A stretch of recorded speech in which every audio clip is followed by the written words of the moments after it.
अरे अरे, क्या हुआ बहू, तबीयत खराब हो गई क्या? सासू माँ, यहाँ बहुत बदबू आ रही है। राकेश की माँ उन दोनों का गृह प्रवेश कराकर अंदर ले आई। बहू तुम आराम कर लो, रसोई की रस्म बाद में कर लेंगे। जी सासू माँ। ममता को उसकी सास कमरे में लेकर चली गई। राकेश अभी तक सिर्फ अपनी माँ के साथ रहता था। ममता के आ जाने से घर में 3 लोग हो गए थे। ममता गांव के किसी साधारण से किसान की बेटी थी और राकेश मेहनत मजदूरी करके घर चलाता था। धीरे धीरे रात हो गई। बहू, रात हो गई है, आज तुम्हारी पहली रसोई की रस्म है, जो भी तुम्हें बनाना हो बना लो। मैंने तो सोचा ही नहीं था कि आप जैसी अच्छी सास भी हो सकती हैं इस दुनिया में। मेरी माँ सिर्फ माँ है, इसीलिए अच्छी है। जिस दिन ये सास बनने की कोशिश करेंगे उस दिन बुरी बन जाएंगी। मुझे सास बनना ही नहीं है, माँ ही रहने दो। ममता जैसे ही रसोई घर में गई, खिड़की से वो गंदा तालाब दिखाई देने लगा। छी छी छी छी छी छी, ये गांव वाले अपने ही तालाब को कितना गंदा रखते हैं। ऐसा करती हूँ, खिड़की बंद कर देती हूँ, वरना इतनी बदबू में मैं खाना नहीं बना पाऊंगी। ममता ने खिड़की बंद की और खाना बनाया। सब एक साथ बैठकर खाना खाने लगे। खाना तुमने बहुत स्वादिष्ट बनाया है बहू। इतने में बाहर से कुछ लोगों की आवाजें आने लगी। तू 1 नंबर का नल्ला आदमी है, ये तालाब तूने गंदा किया है। नल्ला होगा तेरा आदमी, वही पीकर चला आता है और तालाब में उल्टी किया करता है। मुझे तो लगता है ये सारा तालाब तेरे आदमी नहीं भरा है। सासू माँ, लगता है गांव वाले लड़ रहे हैं, चलो देखते हैं क्या बात है। ये उनका रोज का काम है ममता, खाना ऐसे बीच में छोड़कर नहीं जाना चाहिए। पहले खाना खा लेते हैं फिर चलते हैं, इनकी लड़ाई भी 2 घंटे चलेगी। उन तीनों ने खाना खाया, फिर बाहर निकले। सारे गांव वाले इतनी रात में तालाब के किनारे खड़े होकर लड़ रहे थे। तभी राकेश बोला, अरे क्यों इतनी रात में लड़ रहे हो आप लोग? तभी उनमें से एक आदमी ने पत्थर उठाया और तालाब में जोर से फेंका, जिससे तालाब का सारा कीचड़ राकेश की माँ के चेहरे पर गिरा। ये क्या बदतमीजी है चाचा, कीचड़ मेरी माँ के मुंह पर गिरा है। अब तुम इतनी रात को क्यों लड़ने लगे राकेश? तुम भी दिन में आकर लड़ना इस बात के लिए? जैसे ही अंधेरा होता है सारे गांव वाले दिन भर का कचरा इस तालाब में फेंकने लगते हैं, तो लड़ने से क्या हो जाएगा? हम सबने मिलकर इस तालाब को गंदा किया, तो कल हम सभी मिलकर इसे साफ करेंगे। बताइए, देंगे आप लोग मेरा साथ?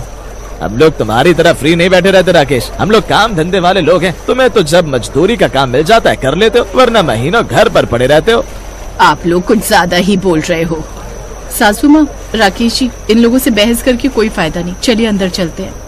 ममता अपनी सास और पति को लेकर अंदर आ गई। उसकी सास ने अपना मुंह धोया और तीनों सो गए। अगले दिन राकेश चाय नाश्ता करके मेहनत मजदूरी करने चला गया। शाम को उनके घर कुछ औरतें आईं। तुम्हारे यहाँ कुछ हरी सब्जी होगी क्या? बहू देखो, कोई सब्जी बची है क्या? सासू माँ, सिर्फ थोड़े से आलू बचे, लेकर आती हूँ। ममता आलू लेकर आई और उन्हें दे दिए। तभी उसकी सास ने पूछा, आज पहली बार मैंने किसी को सब्जी मांगते हुए देखा, क्या हुआ आज सब्जी वाला नहीं आया? ना आज आया ना ही कल आया था, पता नहीं 2 दिनों से सब्जी वाला क्यों नहीं आ रहा। बाजार हम लोग जा नहीं सकते क्योंकि बाजार तालाब के दूसरी तरफ है और ये तालाब पार करना तो लगभग नामुमकिन है। सही कह रही हो तुम। वो औरत सब्जी लेकर चली गई। रात को जब राकेश घर लौटा तो उसके घर में भी सब्जी नहीं बची। बेटा, आज तो सब्जी वाला भी नहीं आया, थोड़े से आलू बचे थे, वो हमारी पड़ोसी मांग कर ले गई। वो सब्जी वाला कहीं दिखाई दिया तुझे? 2 दिन से आया ही नहीं। नहीं माँ, मुझे तो वो कहीं नहीं दिखा, कल पता करता हूँ, आज दाल से काम चला लो। ऐसे 3-4 दिन गुजर गए पर सब्जी वाला आया ही नहीं। लोगों के यहाँ अब सब्जी ही नहीं बची। सभी एक साथ इकट्ठा हुए। गाँव वालों, 1 हफ्ते से ना सब्जी खाई ना ही लहसुन प्याज, ये सब्जी वाला कहाँ मर गया? सही कह रहे हो चाचा, बिना सब्जी के हम जिंदा कैसे रहेंगे? चाचा, मुझे तो लगता है वो इस गंदगी की वजह से नहीं आता।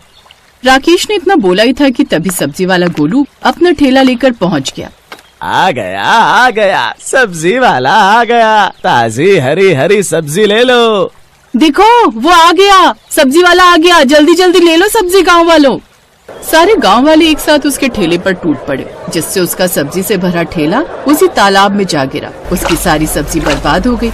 मेरी सारी सब्जी बर्बाद कर दी तुम लोगों ने। आज के बाद मैं यहाँ आऊंगा ही नहीं कभी। मैं ये शहर छोड़कर ही जा रहा हूँ। तुम लोगों के गंदे तालाब की वजह से मैं बीमार हो गया था, इसीलिए नहीं आ पाया। सोचा था अब तो आपका तालाब साफ हो गया होगा, पर कुत्ते की पूंछ कभी सीधी नहीं हो सकती। ये क्या बोल रहे हो तुम? बिल्कुल सही बोल रहा हूँ काका, तुम्हारे जैसा गंदा मोहल्ला मैंने आज तक नहीं देखा, इसीलिए तो यहाँ मेरे अलावा कोई आता नहीं था। अब मैं भी नहीं आऊंगा। तुम सब्जी खाने के लिए तरस जाओगे, ये श्राप है मेरा। इतना बोलकर वो सब्जी वाला वहाँ से